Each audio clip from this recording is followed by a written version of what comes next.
Electric field lines आज का हमारा टॉपिक है। Electric field line.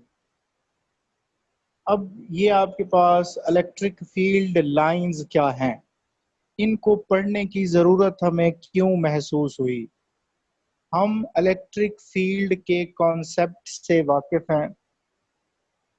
हम लोगों ने पढ़ा कि जब एक चार्ज होता है तो उस चार्ज के अराउंड एक फील्ड होती है। हमें फील्ड का कॉन्सेप्ट तो पता चल गया, फिर ये हमें इलेक्ट्रिक फील्ड लाइंस पढ़ने की ज़रूरत क्यों महसूस हुई। Why we study electric field lines. हम इलेक्ट्रिक फील्ड के बारे में जानते हैं कि इलेक्ट्रिक फील्ड ये क्या होती है, और हम ये भी जानते हैं कि ये जो इलेक्ट्रिक फील्ड है ये आपके पास एक चार्ज अगर कोई प्लेस किया जाता है तो उस चार्ज के ऊपर ये एक फोर्स लगाती है। और हमने एक यूनिट पॉजिटिव चार्ज लिया, एक ऐसा चार्ज लिया जिसका मैग्नीट्यूड 1 कूलम था। हम उसको टेस्ट चार्ज कहते हैं, और जब हम उसे सोर्स चार्ज के करीब लेकर आते हैं तो उसके ऊपर एक फोर्स लगती है। ये कल हम लोगों ने स्टडी किया। फोर्स की डायरेक्शन या इलेक्ट्रिक फील्ड की डायरेक्शन किस डायरेक्शन में होगी। इलेक्ट्रिक फील्ड की डायरेक्शन कल हमने बात की थी, is along the direction of force. जिस डायरेक्शन में फोर्स लग रही होगी उसी डायरेक्शन में इलेक्ट्रिक फील्ड की डायरेक्शन हम कंसीडर करते हैं। हमें इलेक्ट्रिक फील्ड का तो पता चल गया, फिर ये इलेक्ट्रिक फील्ड लाइंस हम क्यों स्टडी कर रहे हैं भाई। इलेक्ट्रिक फील्ड लाइंस, अब देखें मैं आपको जरा एक बात बताता हूँ। मैंने कल आपको बताया कि हम इलेक्ट्रिक फील्ड को किस तरह जाहिर करते हैं। हमारे पास एक पॉजिटिव चार्ज है, उस पॉजिटिव चार्ज के गिर्द हम एक सर्कल लगा देते हैं। अब अगर हमारे पास एक पॉजिटिव चार्ज है और उसके गिर्द हमने सर्कल लगा दिया है, तो ये सर्कल किस चीज को जाहिर कर रहा है। ये सर्कल इस चीज को जाहिर कर रहा है कि ये इसकी बाउंड्री है। लेकिन मैंने कल आपको बताया था कि ये जो इलेक्ट्रिक फील्ड होती है इसकी कोई हद नहीं होती, ये अनडिफाइन है, इसकी इन्फिनिटी तक हद है। तो फिर हम ये सर्कल क्यों ड्रा कर देते हैं। ये सर्कल हम इसलिए ड्रा कर देते हैं ताकि हमें पता चल जाए, हम अपनी आसानी के लिए, हमारे पास इतनी स्पेस तो होती नहीं है कि हम उसको जाहिर कर सकें। अपनी लिमिटेशन ऑफ स्पेस की वजह से हम इमेजिन कर लेते हैं कि इस हिस्से के अंदर इलेक्ट्रिक फील्ड लाइंस का असर मौजूद होगा। ये वो रीजन होगा जहां पर इलेक्ट्रिक फील्ड एक चार्ज के ऊपर फोर्स एग्जर्ट करेगी। ये तो कल हम लोगों ने पढ़ा। तो फिर हमने कहा अच्छा चलें, ये तो एक तरीका हो गया चार्ज को रिप्रेजेंट करने का। तो हम एक दूसरा तरीका इसके अंदर, फिर मसाइल क्या है। ये अगर मैं इसी सर्कल के अंदर, ये वैसे 2 डायमेंशनल मैंने दिखाया हुआ है, ये फील्ड लाइंस 3 डायमेंशनल होते हैं, कल मैंने आपको बताया। अगर मैं यहाँ पर किसी 2 पॉइंट के दरमियान, 2 पॉइंट पर फील्ड की स्ट्रेंथ को मेजर करना चाहता हूँ, तो ये जो मैं सर्कल ड्रा कर रहा हूँ मुझे इससे पता नहीं चलेगा कि किस पॉइंट के ऊपर फील्ड की स्ट्रेंथ ज्यादा है। तो पहला पहला ड्रॉबैक फील्ड को सर्कल में जाहिर करने का, पहला पहला जो हमारे पास नुकसान है या ड्रॉबैक है वो ये है कि सर्कल में जब हम फील्ड को रिप्रेजेंट करते हैं तो उसकी रिप्रेजेंटेशन से हमें क्या पता चलता है। हमें पता चलता है कि ये यहाँ रीजन में फील्ड तो मौजूद है, प्रेजेंस ऑफ फील्ड को तो बता रही है, लेकिन उसके ऊपर लगने वाला फोर्स, लगने वाली स्ट्रेंथ का हमें पता नहीं चल रहा। हमें उसकी स्ट्रेंथ का भी पता नहीं चल रहा, और सेकंड हमें उसकी डायरेक्शन का भी पता नहीं चल रहा कि फोर्स के ऊपर, चार्ज के ऊपर जो फोर्स लग रही है उस फोर्स की डायरेक्शन क्या है, ये भी हमें पता नहीं चल सकता। तो यहाँ पर हम फिर कहते हैं कि ये तरीका हमारे पास क्या हो गया, गलत हो गया। फिर हमने कहा फिर हमने कहा कि हमारे पास एक, अगर हम चार्ज को रिप्रेजेंट कर रहे हैं तो उसके लिए हमारे पास क्या होना चाहिए। हम डॉट का एक तरीका इस्तेमाल करते हैं। डॉट का तरीका, अब उससे मुझे क्या पता चल जाता है, मैंने जितने एरिया के अंदर डॉट लगाए तो ये जाहिर कर रहा था कि इन एरियाज के अंदर यहाँ तक इलेक्ट्रिक फील्ड का असर मौजूद है। और मुझे जनाब इस तरीके से क्या पता चल गया, मुझे इस तरीके से इलेक्ट्रिक फील्ड की प्रेजेंस का पता चल गया कि इलेक्ट्रिक फील्ड मौजूद है। फिर मैंने क्या किया, मैंने कहा कि जहां पर डॉट की डेंसिटी ज्यादा होगी, जहां पर डॉट की डेंसिटी ज्यादा होगी वहां पर फील्ड की स्ट्रेंथ क्या होगी, स्ट्रॉन्ग होगी।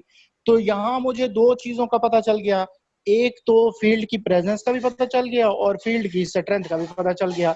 लेकिन ये तो डॉट है, अब मुझे ये नहीं पता कि फील्ड की डायरेक्शन किस तरफ होगी, तो मुझे इस तरीके के अंदर भी डायरेक्शन का भी पता नहीं चला।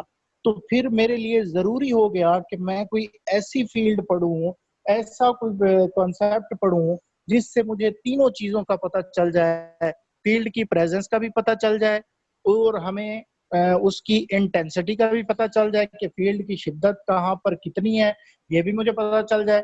और मुझे क्या पता चल जाए कि फील्ड की जो डायरेक्शन है वो किस तरफ है। तो इन सारी चीजों को समझने के लिए हम एक कॉन्सेप्ट पढ़ते हैं जिसे हम नाम देते हैं इलेक्ट्रिक फील्ड लाइंस। अच्छा, अब एक बात याद रखिएगा, इलेक्ट्रिक फील्ड लाइंस, ये पहली पहली इलेक्ट्रिक फील्ड लाइंस आपकी बुक के अंदर एक फिग दिखाई हुई है। पहली पहली फिग को आप देखें। इस फिग के आप क्या करें, इसको जरा गौर से देखें। सेंटर में एक चार्ज, पॉजिटिव चार्ज प्लेस किया हुआ है और इसके इर्द गिर्द मैंने हर तरफ छोटे छोटे unit positive test charge place करती हैं। जब मैं इनके ऊपर टेस्ट चार्ज प्लेस करता हूं तो ये बड़ा चार्ज इन छोटे चार्जेस के ऊपर फोर्स लगाता है। तो अब मेरे पास क्या आ जाएगी, एक विजुअल रिप्रेजेंटेशन आ जाएगी जिससे मुझे डायरेक्शन का भी पता चल जाएगा और फील्ड की स्ट्रेंथ का भी पता चल जाएगा। अब फील्ड की स्ट्रेंथ का और डायरेक्शन का किस तरह पता चलेगा, जहां दो लाइन एक दूसरे के करीब होंगी यहाँ पर फील्ड की जो स्ट्रेंथ होगी वो स्ट्रॉन्ग होगी, और जहां पर ये फील्ड अपार्ट होती जाएंगी, एक दूसरे से दूर होती जाएंगी, वहां पर फील्ड की स्ट्रेंथ भी क्या होती जाएगी, वीक होती जाएगी। तो इसका जो सबसे पहला कॉन्सेप्ट था वो माइकल फैराडे ने दिया। माइकल फैराडे ने कहा कि दीज आर इमेजिनरी लाइंस। वैसे हम इनको विजुअलाइज नहीं कर सकते, ये एक हमारे पास एक तखयलाती एक नज़ारा है कि हम इसको महसूस कर सकते हैं। ये विजुअलाइज रिप्रेजेंटेशन है, जैसे मैंने अभी आपको बताया, जिससे हमें किस चीज का पता चलता है, एक तो हमें इलेक्ट्रिक फील्ड की इंटेंसिटी का पता चलता है और डायरेक्शन का पता चलता है। ऐसी लाइंस को हम इलेक्ट्रिक फील्ड लाइंस कहते हैं। इनको फील्ड फोर्स भी कहा जाता है, इनको फील्ड फोर्स भी कहा जाता है। क्यों फील्ड फोर्स कहा जाता है, अगर मैंने अभी आपको ये जो पहली पहली फिग के अंदर आप देख रहे हैं कि आपके पास एक चार्ज है और इस चार्ज के करीब आप यूनिट पॉजिटिव चार्ज लेकर आए हैं। अब देखिए, अब जिस साइड से मैं चार्ज लेकर आ रहा हूं उसी डायरेक्शन में ही फोर्स लग रही है। और ये आपको एक सर्कल नुमा एक पहली फिग के अंदर चीजें नजर आ रही हैं जिसमें आप देख सकते हैं कि चार्ज जो है वो सेंटर वाला सोर्स चार्ज जो है वो जब जहां से भी आप यूनिट पॉजिटिव चार्ज को प्लेस करेंगे, जिस साइड से भी प्लेस करेंगे, ये बड़ा चार्ज उसको क्या करेगा, उसी डायरेक्शन में क्या कर देगा, डिस्प्लेस कर देगा, उसी डायरेक्शन पे के ऊपर उसके ऊपर क्या लगाएगा, फोर्स लगाएगा। इसीलिए इलेक्ट्रिक फील्ड लाइंस को फील्ड ऑफ फोर्स भी कहा जाता है। ये भी आप याद रखिएगा कि इसको क्यों कहते हैं। अब देखें, मैं फील्ड की स्ट्रेंथ को फाइंड करना चाहता हूँ। फील्ड की स्ट्रेंथ को मैं फाइंड करना चाहता हूं तो क्या करता हूं, ये पहली पहली फिग ले लें। अब यहाँ आप एक इमेजिन करें, आपके पास क्या है, एक यूनिट एरिया है। यूनिट एरिया क्या है, आपको पता है यूनिट का लफ्ज जब भी आता है तो उसका मतलब होता है वन। जिसका एरिया कितना है, वन है, यूनिट एरिया है। अब आप इस यूनिट एरिया को फील्ड लाइंस में प्लेस करें। किसी भी यूनिट एरिया में से जो number of field lines pass होंगी वो उसकी फील्ड की स्ट्रेंथ को बताएंगी, वो उसकी फील्ड की स्ट्रेंथ को बताएंगी। ये आप लोगों ने इस चीज को याद रखना है। ये बात आप फील्ड इलेक्ट्रिक फील्ड लाइंस के अगले पैराग्राफ अगले पेज के ऊपर सब्ज रंग के अंदर बंद की हुई है। और क्या क्या लिखा हुआ है उसके ऊपर? लिखा हुआ है कि ये जो इलेक्ट्रिक फील्ड लाइंस हैं, इनकी स्ट्रेंथ का हमें किस तरह पता चलता है? इनकी स्ट्रेंथ का हमें इस तरह पता चलता है कि कितनी नंबर ऑफ फील्ड लाइंस यहाँ से क्या हो रही हैं, पास हो रही हैं। जितनी फील्ड लाइंस पास हो रही हैं उतनी ही फील्ड क्या होगी, स्ट्रॉन्ग होगी। ये हमारे पास इसका एक क्या आ गया, कॉन्सेप्ट आ गया। फिर अब हम देखते हैं हमारे पास एक चार्ज है। पहला पहला केस देखें, पहली पहली फिगर देखें। ये है field due to positive charge. अब field due to positive charge है। अब आप देखें field due to positive charge से क्या मुराद है? आपके पास सोर्स चार्ज जो है, मैंने कल आपको बताया कि सोर्स चार्ज जो हमारे पास है, हम उसको पॉजिटिव भी ले सकते हैं, नेगेटिव भी ले सकते हैं। ऐसा चार्ज जो फील्ड को प्रोड्यूस करता है। लेकिन जो टेस्ट चार्ज होता है वो यूनिट पॉजिटिव चार्ज ही हम लेते हैं। रिपल्शन और अट्रैक्शन का हमें उससे क्या पता चलता है। और हमने सोर्स शोर टेस्ट की बात की थी कि इलेक्ट्रिफिकेशन का शोर टेस्ट क्या है। तो उसमें हमने बात की थी कि इलेक्ट्रिफिकेशन का शोर टेस्ट जो है वो क्या है, वो इलेक्ट्रिफिकेशन। वो क्या है? इलेक्ट्रिफिकेशन। अब पहले पहले मैंने अभी आपको बताया कि पहला पहला केस, पहली फिग के बाद आप दूसरी फिग देखें, field due to positive charge. अब ये पॉजिटिव चार्ज है। अब आप देख रहे हैं कि पॉजिटिव चार्ज है। आप इस पॉजिटिव चार्ज के करीब एक टेस्ट चार्ज लेकर आते हैं। टेस्ट चार्ज क्या है? ऐसा चार्ज जिसका चार्ज जो है वो 1 कूलम है, यूनिट पॉजिटिव चार्ज है। आप इसको सोर्स चार्ज के करीब लेकर आते हैं। सोर्स चार्ज इसको क्या करता है? सोर्स चार्ज इसको रिपेल करता है। और इसकी जो फील्ड की डायरेक्शन होगी, जिस डायरेक्शन में चार्ज जाएगा उसी डायरेक्शन में उसके ऊपर क्या लगेगी, फोर्स लग रही होगी उसी डायरेक्शन के अंदर। तो आप देख रहे हैं कि जब एक पॉजिटिव चार्ज क्या हो रहा है, पॉजिटिव चार्ज आपके पास कहाँ आ रहा है, सोर्स चार्ज के पास। तो सोर्स चार्ज उसको क्या कर रहा है, रिपेल कर रहा है। तो यहाँ पर फील्ड जो होगी वो आउटवर्ड होगी, बाहर की तरफ होगी। क्यों? इसलिए कि चार्ज ने क्या किया है, रिपेल किया है। सोर्स चार्ज ने टेस्ट चार्ज को रिपेल कर दिया है, इसीलिए इसकी जो डायरेक्शन है वो आउटवर्ड है।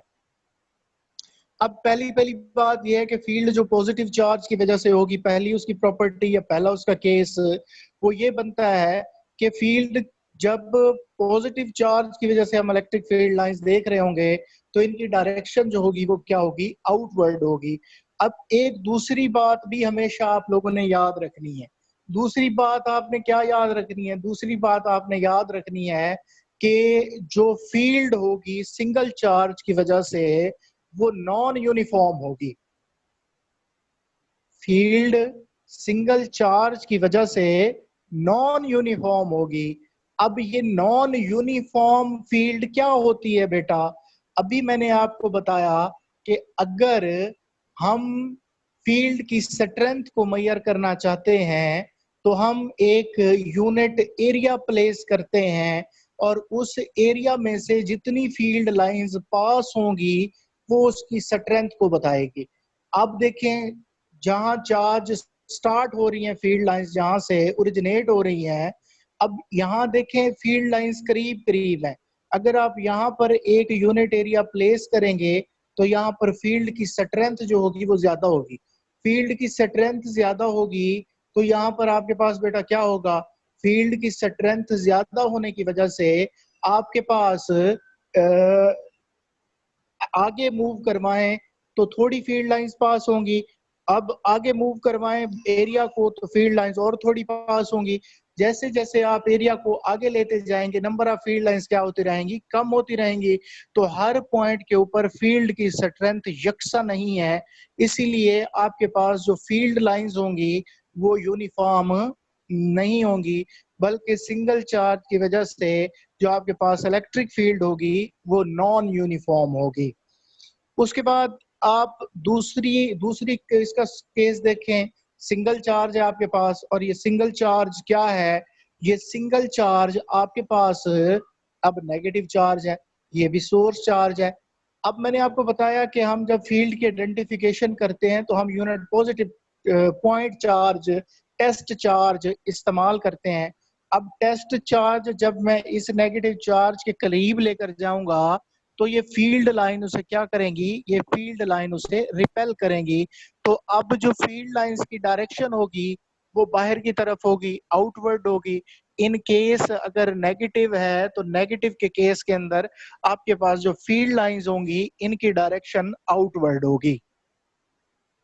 अच्छा, उसके बाद आपके पास जो फील्ड की स्ट्रेंथ है, क्या इलेक्ट्रिक फील्ड सिंगल चार्ज के केस में यूनिफॉर्म हो सकती है? मैंने अभी आपको बताया कि सिंगल चार्ज के केस में जो इलेक्ट्रिक फील्ड जो होती है वो यूनिफॉर्म नहीं हो सकती।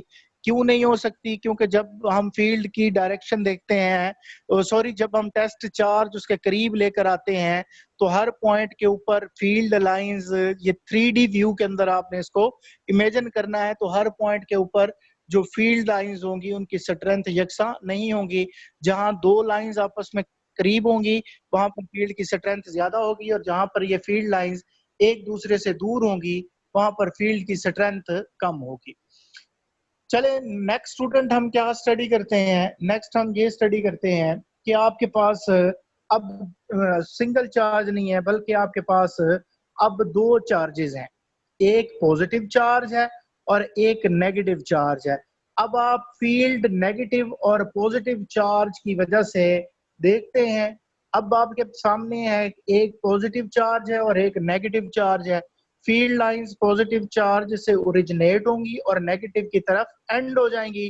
तो फील्ड लाइंस क्या होंगी, पॉजिटिव से निकल रही हैं और नेगेटिव की तरफ जा रही हैं। आप इस केस के अंदर फील्ड लाइंस को देखते हैं तो ये बाहर से कर्व्ड है, बाहर से फील्ड लाइंस क्या है, कर्व्ड है। और अगर आप फील्ड की स्ट्रेंथ को फाइंड करना चाहते हैं कि किस पॉइंट के ऊपर फील्ड मैक्सिमम होगी, तो बेटा एक बात याद रखिएगा कि फील्ड जो होगी वो मैक्सिमम होगी जहां पर नंबर ऑफ फील्ड लाइन सबसे ज्यादा पास होंगी। और नंबर ऑफ फील्ड लाइन सबसे ज्यादा कहां पास होंगी, पॉजिटिव और नेगेटिव चार्ज के सेंटर के अंदर नंबर ऑफ फील्ड लाइन सबसे ज्यादा पास होंगी। तो ये एमसीक्यूज भी आ सकता है कि फील्ड की जो स्ट्रेंथ होती है अपोजिट चार्ज की वजह से वो मैक्सिमम कहां पर होती है, वो मैक्सिमम मिड सेंटर की सेंटर पे होती है। वहां क्यों? क्योंकि वहां पर नंबर ऑफ फील्ड लाइन सबसे ज्यादा पास होती हैं। उसके बाद अगर आप फिर अगला केस आ जाता है आपके पास कि अगर चार्जेस आपके पास सेम है। अब चार्जेस आपके पास सेम हो तो वो चार्ज एक दूसरे को क्या कर देते हैं, रिपेल कर देते हैं। तो आपके पास जो क्या आता है, एक रीजन बन जाता है जिसे आप फील्ड फ्री जोन कहते हैं कि यहाँ पर कोई इलेक्ट्रिक फील्ड लाइंस मौजूद नहीं है। तो चौथा केस आपके पास आ जाता है कि आप इलेक्ट्रिक फील्ड लाइन स्टडी कर रहे हैं, आपके पास दो पैरेलल प्लेट है, दो पैरेलल प्लेट हैं, एक पॉजिटिव है और एक नेगेटिव है। आप लोग जानते हैं कि फील्ड लाइन पॉजिटिव से ओरिजिनेट होती है और नेगेटिव की तरफ जाती हैं। अब ये आप देख रहे हैं कि सेंटर के अंदर आप फील्ड को देखें तो ये इक्वली स्पेस्ड है और ये क्या है, बिल्कुल स्ट्रेट जा रही हैं, इक्वली स्पेस है, पैरेलल हैं और बिल्कुल स्पेस जा रहे हैं, इक्वी डिस्टेंस है। तो हम कहते हैं कि दरमियान में फील्ड जो है वो क्या है, स्ट्रॉन्ग है। अब ये फील्ड स्ट्रॉन्ग है लेकिन आप कॉर्नर के ऊपर देख रहे हैं यहाँ पर फील्ड बेंड हुई हुई है। अब इसकी वजह क्या है, इसकी वजह ये है कि यहाँ सेंटर में तो चार्जेस मौजूद थे, जो सिमिलर चार्ज थे वो एक दूसरे को रिपेल कर रहे थे और जो फील्ड थी वो ऊपर की तरफ नहीं आ रही थी। अब क्योंकि ऊपर कोई चार्ज मौजूद नहीं है जो नीचे वाले चार्ज के ऊपर फोर्स लगाए और फील्ड लाइंस को सीधा करे, तो हमारे पास जो चार्ज होता है वो बिल्कुल क्या होता है, वो ऊपर की तरफ कर्व हो जाता है, जो जाहिर करता है कि फील्ड की जो स्ट्रेंथ है वो कॉर्नर के ऊपर, जो साइड्स हैं ऊपर वाली, इनके ऊपर यूनिफॉर्म नहीं है। ये जो हमने सारी बातें पढ़ी इन सारी बातों को मैंने मुख्तसर से 4 पॉइंट्स के अंदर लिख दिया है और इनको आपको समझाने के लिए मैंने वन बाय वन आपको इनकी डिटेल बताई है। अब बेटा हम इनकी प्रॉपर्टीज को स्टडी करते हैं। प्रॉपर्टीज क्या हैं? These are unidirectional. पहली बात कि ये जो फील्ड लाइंस होंगी ये हमेशा यूनिडायरेक्शनल होंगी, इनकी एक डायरेक्शन होगी। कैसे? These lines start from positive and end at negative. ये पॉजिटिव चार्ज से स्टार्ट होती हैं और नेगेटिव के ऊपर खत्म होती हैं। दूसरा पॉइंट अभी मैं डिस्कस करता हूं, पहले तीसरे की बात कर लेते हैं। The lines are closer where the field is strong, the lines are further apart where field is weak. ये बात अभी हम पढ़ चुके हैं कि जहां पर दो फील्ड लाइंस आपस में क्लोज होंगी वहां पर फील्ड की स्ट्रेंथ ज्यादा होगी, और जहां पर दो फील्ड लाइंस अपार्ट होंगी वहां पर फील्ड की डायरेक्शन जो होगी वो क्या होगी? वो ज्यादा होगी। No two lines cross each other because at a single point electric field has one direction. कभी भी फील्ड लाइंस एक दूसरे को क्रॉस नहीं कर सकती। क्यों नहीं कर सकती? क्योंकि मैंने देखा कि हमारे पास दो पॉइंट हैं ए बी, इन दो पॉइंट के ऊपर फील्ड की वैल्यू क्या है? वो डिफरेंट है। फील्ड की वैल्यू डिफरेंट होने की वजह से हमारे पास जो वैल्यू आएगी वो पॉइंट डिफरेंट लेते रहेंगे। हर पॉइंट के ऊपर ई की एक आपके पास क्या आएगी? डिफरेंट वैल्यू नहीं आएगी। तो सिंगल पॉइंट के ऊपर ई की एक वैल्यू होती है। अगर ये लाइंस एक दूसरे को क्रॉस कर जाती हैं, एक दूसरे को क्रॉस कर लें, तब आपके पास जो फील्ड लाइंस की वैल्यूज होगी या डायरेक्शन होगी, एक से ज्यादा वैल्यू आ जाती हैं। दैट इज फिजिकली पॉसिबल नहीं है। उसके बाद मैंने तीसरा पॉइंट अभी आपके सामने छोड़ा, मैंने कहा इसको बाद में डिस्कस करते हैं। तीसरा पॉइंट ये है कि tangent to the field lines at any point give the direction of electric field intensity. अब सबसे पहले तो हमें ना इस लफ्ज टेंजेंट का पता होना चाहिए। हम बहुत जगह पढ़ के आए, फर्स्ट ईयर में भी पढ़ के आए जनाब। हम उसको एक क्वेश्चंस भी था कि जनाब मड फ्लाई, अभी आपने रिसेंटली 5वें चैप्टर में पढ़ा कि उसकी direction tangent to the tyre होती है। तब नहीं बला बला बला हमने बहुत सारी चीजें पढ़ी। तो ये हम सारी चीजें पढ़ने के बाद इस काबिल हो गए हैं कि हम टेंजेंट के बारे में थोड़ा बहुत बता सकें। तो ये टेंजेंट क्या होता है? बेसिकली बेटा आप एक कॉन्सेप्ट याद रखिएगा कि टेंजेंट से क्या मुराद है। टेंजेंट से ये मुराद होता है कि अगर कोई बॉडी सर्कुलर पाथ में मूव कर रही है, अगर कोई बॉडी सर्कुलर पाथ में मूव कर रही है, अगर एक बॉडी सर्कुलर पाथ के अंदर मूव कर रही है, आप क्या करते हैं बेटा? आप उसको एक सर्कुलर पाथ में मूव करवा रहे होते हैं। कुछ ऐसा होता है, कुछ ऐसा होता है कि वो जो आपके पास रस्सी थी जिससे आपने किसी ऑब्जेक्ट को बांधा हुआ था, वो रस्सी टूट जाती है। अब जब ये रस्सी टूट जाएगी, रस्सी के टूटने से, रस्सी के टूटने से पत्थर किस तरफ जाएगा? ये जो पत्थर का पाथ है टूटने के बाद कि कोई ऑब्जेक्ट सर्कल के अंदर मूव कर रहा है और किसी वजह से उसका सर्कुलर मोशन स्टॉप हो जाता है। अब जिस डायरेक्शन में वो पत्थर अपना मोशन जारी रखेगा, उस डायरेक्शन को हम क्या कहते हैं? टेंजेंट कहते हैं। तो ये आज हमारा आज का लेक्चर था इलेक्ट्रिक फील्ड लाइंस के बारे में। इलेक्ट्रिक फील्ड लाइंस को हम क्यों पढ़ते हैं, इलेक्ट्रिक फील्ड लाइंस को पढ़ने की जरूरत हमें क्यों महसूस हुई, इलेक्ट्रिक फील्ड लाइंस का कॉन्सेप्ट किसने दिया, सिंगल चार्ज के केस में इलेक्ट्रिक फील्ड क्या होगी, सिमिलर चार्जेस के केस में इलेक्ट्रिक फील्ड क्या होगी, अपोजिट चार्जेस के केस में इलेक्ट्रिक फील्ड क्या होगी। और हमने पढ़ा कि दो पैरेलल प्लेट हैं जो हम कैपेसिटर के केस में इसी चैप्टर में आगे पढ़ेंगे। अगर वो केस हो तो हमारे पास फील्ड की जो स्ट्रेंथ है वो क्या होगी। ये सारी चीजें हैं जो इंशाल्लाह फिर हमने आगे स्टडी करनी है। आज ये आपके सामने है तो छोटा सा टॉपिक, लेकिन बुक के अंदर इसकी सारी डिटेल मौजूद है जो मैंने अभी आपको सारे के सारे पॉइंट क्लियर किए हैं। अगर आपने लिखे हैं साथ में तो वेल एंड गुड, अगर आपने समझ लिए हैं बाद में इनको पढ़ लेंगे तो भी आपको बड़ी आसानी हो जाएगी। तो आज का लेक्चर हम इलेक्ट्रिक फील्ड लाइंस और इसकी प्रॉपर्टीज के ऊपर एंड करते हैं।